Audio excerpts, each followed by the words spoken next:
Nga? Pero kanino ipinahayag? Sa kanyang asawa na kayong dalawa ay magkakaanak. Tingnan nyo, ang mga magulang, ang gagaling nilang sumunod. Kaya ang kanilang naging anak, magaling din sumunod. At pinagkakalooban pa ng Diyos. Ano ang pinagkaloob kay Samson?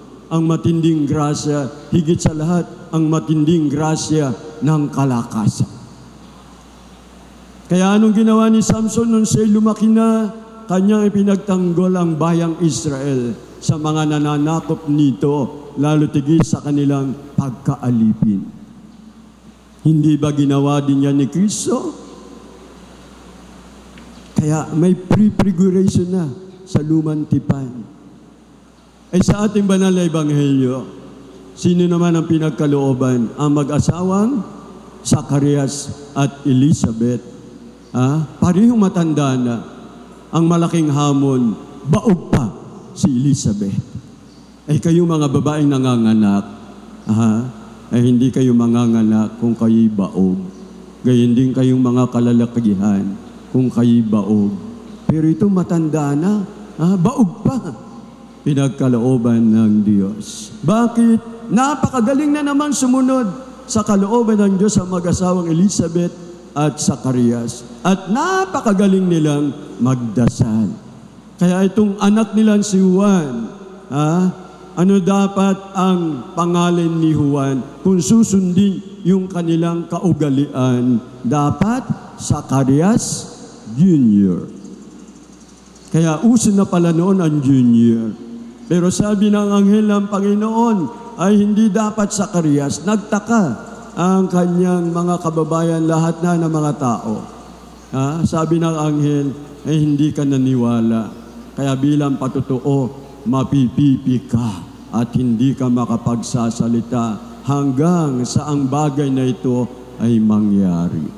At ang ipangangalan mo sa iyong anak ay Juan. Anong ibig sabihin ng Juan?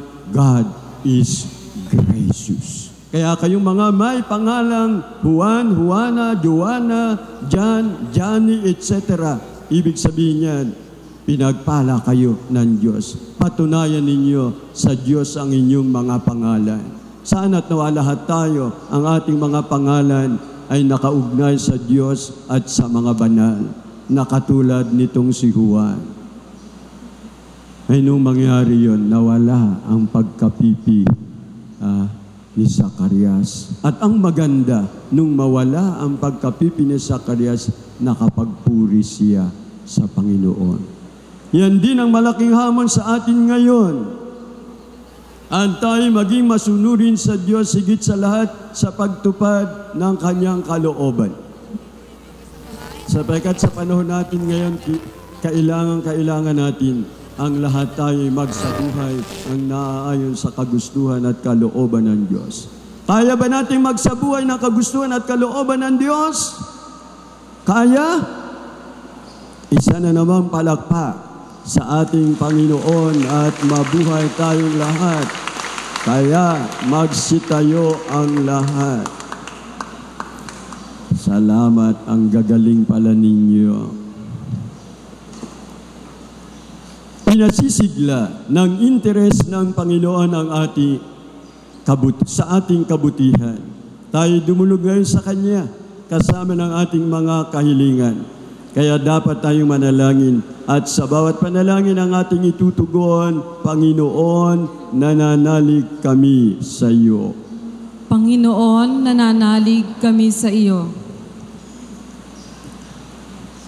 Para sa lahat ng nananampalataya sa buong mundo, nawa tanggapin nila ng may pakumbabang pananalig at isabuhay nila ito. Manalangin tayo. Panginoon, nananalig kami sa iyo. Para sa Santo Papa at lahat ng ibang pinunong relihiyoso at sibil, nawa maging inspirasyon sa lahat ang kanilang halimbawa ng katapatan at bukas palad na paglilingkod sa kanilang mga pamayanan. Manalangin tayo. Panginoon, nananalig kami sa iyo. Para sa lahat ng mga magulang, guro at katikista, nawa makita nila sa lahat ng bata ang mahalagang biyaya ng Diyos at palakihin at patnubayan sila alinsunod sa kalooban ng Diyos. Manalangin tayo. Panginoon, nananalig kami sa iyo. Para sa mga matatanda, sa ating mga mag-anak at pamayanan, nawa patuloy silang maghandog ng katalinuhan at panalangin at kailanman ay di mag-alinlangan sa tanging pagmamahal sa kanila ng Diyos. Manalangin tayo. Panginoon, nananalig kami sa iyo. Para sa mga mag-asawang walang anak, nawa isaalang-alang nila ang pag-aampon sa ilan sa libu-libong sanggol na tinatanggihan ng kanilang mga magulang. Manalangin tayo. Panginoon, nananalig kami sa iyo. Tahimik nating ipanalangin ang ating mga pansariling kahilingan. Manalangin tayo. Panginoon, nananalig kami sa iyo. Panginoon, buksan mo ang aming mga puso sa pagtanggap sa iyong salita ng buong pananalig, bukas palad at naniniwalang hangad mo ang aming kabutihan at walang imposible sa iyo. Isinasamo namin ito sa pamagitan ni Kristong aming Panginoon. Amen.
Manalangin kayo mga kapatid upang paghain natin ay kalugdan ng Diyos amang makapangyarihan.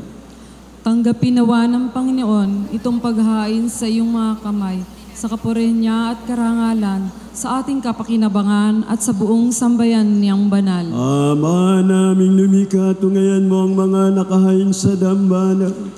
Ito ang aming amang nakayanan ay magkamit nawa ng kapupunang kabanalan na idinudulot na iyong kapangyarihan sa pamagitan ng Yesu Cristo kasama ng Espiritu Santo, magpasa walang hanggan.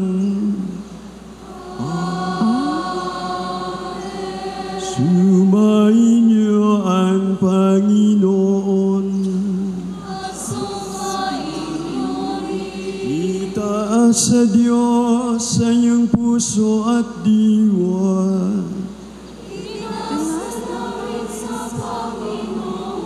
Pasalamatan natin ang Panginoong Diyos.